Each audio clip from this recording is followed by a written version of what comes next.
నమస్తే ఉమాదేవరకొండ గారు. నమస్తే అమ్మా. మీనరాశి వారికి గనక మనం చూసుకుంటే వీళ్ళ గుణగణాలు ఏ విధంగా ఉంటాయంటారు? ఈ రాశిలో పుట్టిన మగవారికి ఏ విధంగా ఉండే అవకాశం ఉంటుంది? చాలా మంది అడిగేది ఏంటంటే గ్రహాల ప్రభావం ఏ విధంగా ఉంది? ఏ ఏ విషయాలలో జాగ్రత్తలు వహించాలి? ఏ మంత్ నుంచి ఏ మంత్ వరకు కలిసి వస్తూ ఉంటుంది? వ్యాపారంలో, వివాహంలో అండ్ దాంతోపాటు పిల్లలకైతే ఎడ్యుకేషన్ విషయంలో ఎటువంటి సమస్యలైనా ఉన్నాయా అని అడుగుతుంటారు. దానికి సంబంధించి మనం ఏం చెప్పొచ్చు?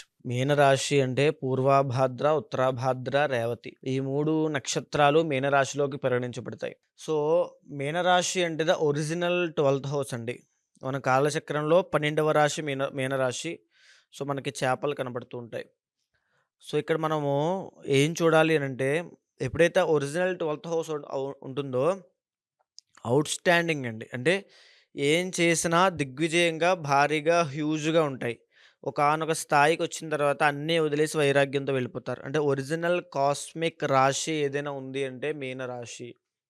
దానికి గురుడు ఆధిపత్యం, బృహస్పతి ఆధిపత్యం వహిస్తాడు కాబట్టి దా దైవానుగ్రహం పరిపూర్ణంగా ఉంటుంది. కాస్మిక్ ఎనర్జీ పరిపూర్ణంగా ఉంటుంది. వైరాగ్యం ఉంటుంది. జ్ఞానం ఉంటుంది. తెలివితేటలుంటాయి. ఒకానొక స్టేజ్ దాకా భయంకరంగా కష్టపడతారు. ఎదుగుతారు. అక్కడి నుంచి అన్నీ వదిలేసి ఆధ్యాత్మికత వైపు వెళ్ళిపోతారు. దట్ ఈస్ మీనరాశి. వీళ్ళకున్నటువంటి ఒక శాపం ఏంటంటే 100,00,00,000 సంపాదించినా చేతిలో రూపాయి కూడా నిలబడదు. బెంజ్ కార్‌లో తిరుగుతారు కానీ జేబులో డబ్బులుండవు. సో, ఏంటంటే వీళ్ళకి 10 బంగ్లాలుంటాయి. కానీ పొద్దున్న పాల ప్యాకెట్‌కి డబ్బులుండవు. సో, ఆ రకంగా ఉంటుంది. అంటే వీళ్ళ దగ్గర ఉండవు. వాళ్ళకి అప్పటికప్పుడు అది కావాలనుకుంటే వస్తుంది తప్ప డబ్బు ఎప్పుడు నిలువైతే నిలబడదు. ఉండదు. నిలబడదు. ద ఒరిజినల్ 12థ్ హౌస్ కాబట్టి రూపాయి కూడా నిలబడదు. సో, వీళ్ళకేంటంటే ద ఒరిజినల్ సెకండ్ హౌస్ వచ్చేసి కుజుడు కాబట్టి చిన్న వయసులో విద్య పరంగా ఆటంకాలొచ్చే అవకాశాలు చాలా ఉంటాయి. డ్రాప్ అవ్వడం, చదువుకునే వయసులో డ్రాప్ అవ్వడం అన్ని అవకాశాలు చాలా ఎక్కువుంటాయి. ఎక్కువగా ఆధ్యాత్మికత వైపు వేదము, ఆస్ట్రాలజీ వీటి వైపు వచ్చేటువంటి అవకాశాలుంటాయి నార్మల్ చదువు కన్నా. సో, సెకండ్ హౌస్ కుజుడు కాబట్టి ఆ బ్రేక్స్ అని ఉంటాయి. థర్డ్ అండ్ ఎయిత్ లార్డ్ శుక్రుడు అవుతాడు కాబట్టి ఆడవాళ్ళ విషయంలో వీళ్ళు చాలా జాగ్రత్తగా ఉండాలి. ఆడవాళ్ళ విషయంలో ఎప్పుడు ఏ సమస్య వచ్చినా వీళ్ళు ఇరుక్కున్నారనంటే వీళ్ళ నేమ్, ఫేమ్ మొత్తం అన్నీ కింద పడిపోతాయి. ఆ విషయంలో చాలా జాగ్రత్తగా ఉండాలి.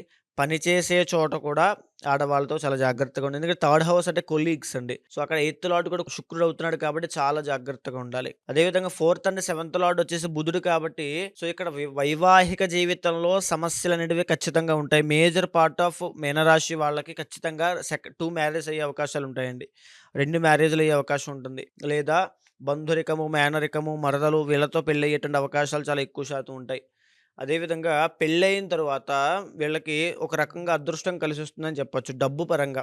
లేదా వీళ్ళ జీవితంలో ఎన్నో మార్పులు రావడం. ఇవన్నీ కూడా వీళ్ళకి పెళ్ళితో కలిసొచ్చే అవకాశాలు చాలా ఎక్కువ శాతం ఉంటాయి. మీనరాశి వాళ్ళకున్నటువంటి ఒకే ఒక్క శాపం ఏమిటంటే తల్లి. తల్లికి ఆరోగ్య సమస్యలు రావడం. తల్లి వల్ల వీళ్ళు ఇబ్బంది పడడం. వీళ్ళ వల్ల తల్లి ఇబ్బంది పడడం. ఇది ఖచ్చితంగా జరుగుతుంది.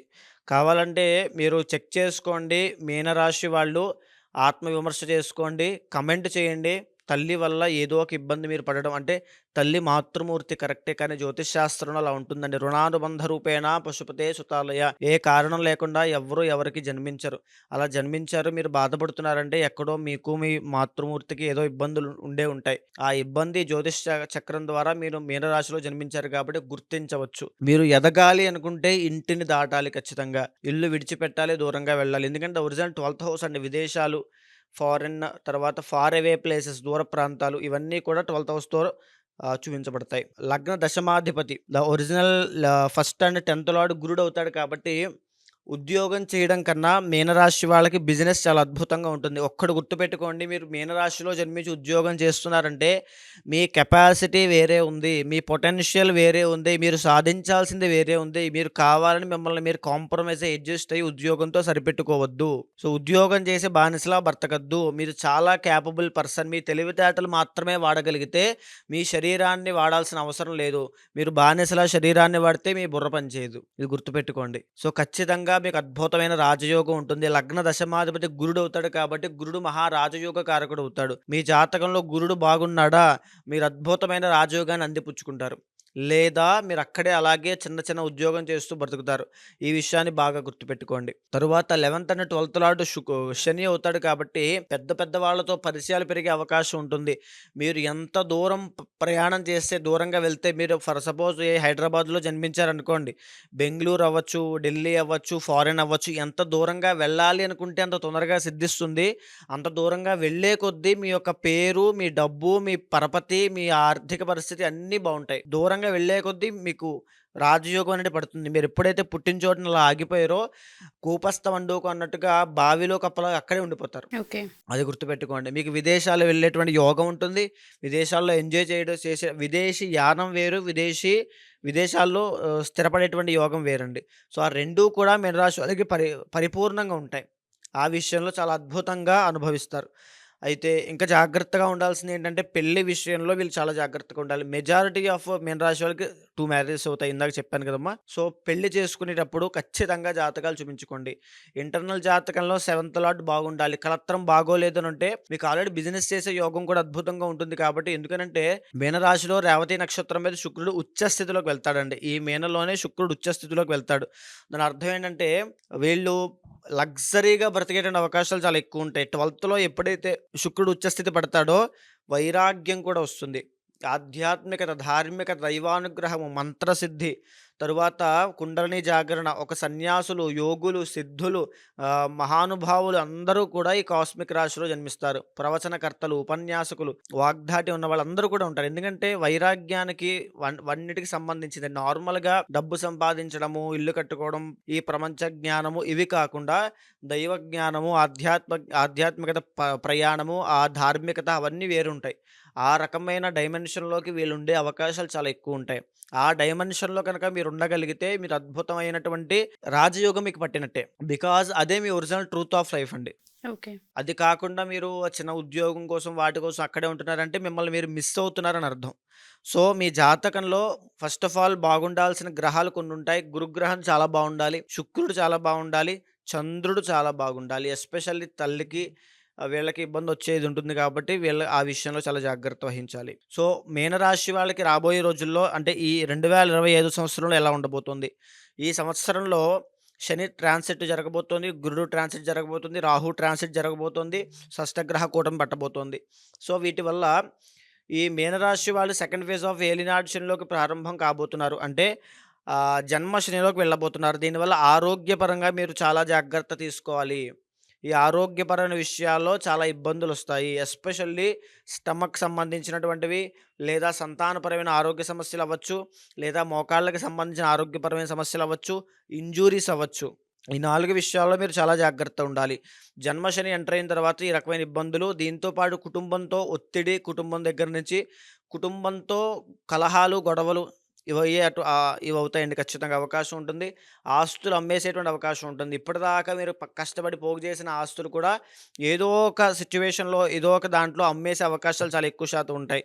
కాబట్టి శనికి సంబంధించిన హోమం జరిపించండి. సుదర్శన హోమం జరిపించండి. ఈ దోషం పోతుంది. తర్వాత రెండవది వీళ్ళకి మీనరాశి వాళ్ళకి 12వ స్థానంలోకి రాహు రాబోతున్నాడండి మే 18వ తారీఖు తర్వాత. దీనివల్ల వ్యసనాలకి అలవాటయ్యేటువంటి అవకాశాలుంటాయి. ఎవ్వరైనా సరే మీనరాశి వాళ్ళు బాగా గుర్తుపెట్టుకోండి. వ్యసనాలు కనుక మీకు అలవాటున్నాయంటే మీరు ఖచ్చితంగా అధఃపాతాళానికి వెళ్ళిపోబోతున్నారు.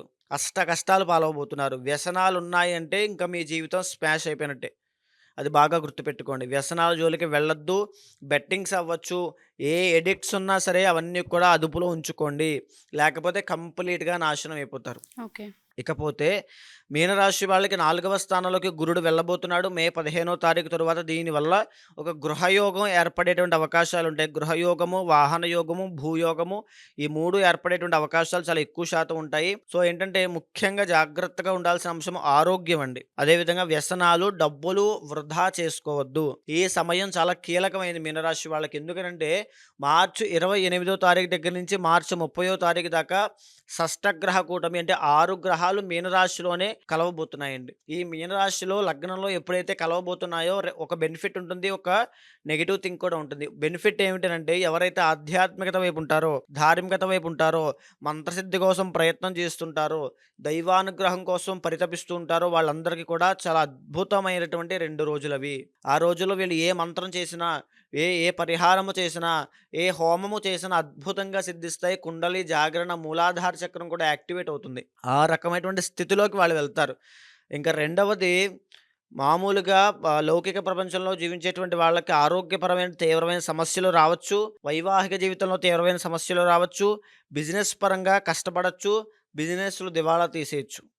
కాబట్టి ఈ రకమైన సమస్యలన్నీ కూడా గోచరిస్తున్నాయి కాబట్టి, ఈ 2025వ సంవత్సరంలో కాస్త మిక్స్డ్ ఫలితాలున్నాయి కాబట్టి, చాలా జాగ్రత్తగా ఉండండి. నిరంతరము దైవనామ స్మరణ ఖచ్చితంగా చేయండి. గురుబలం పెంచుకోవడం కోసం ప్రయత్నం చేయండి. శివానుగ్రహం కోసం ప్రయత్నం చేయండి.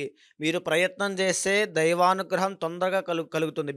ఎందుకంటే మీరు ఆల్రెడీ ఒక పూర్వ పుణ్యంతో పుట్టినటువంటి వాళ్ళు.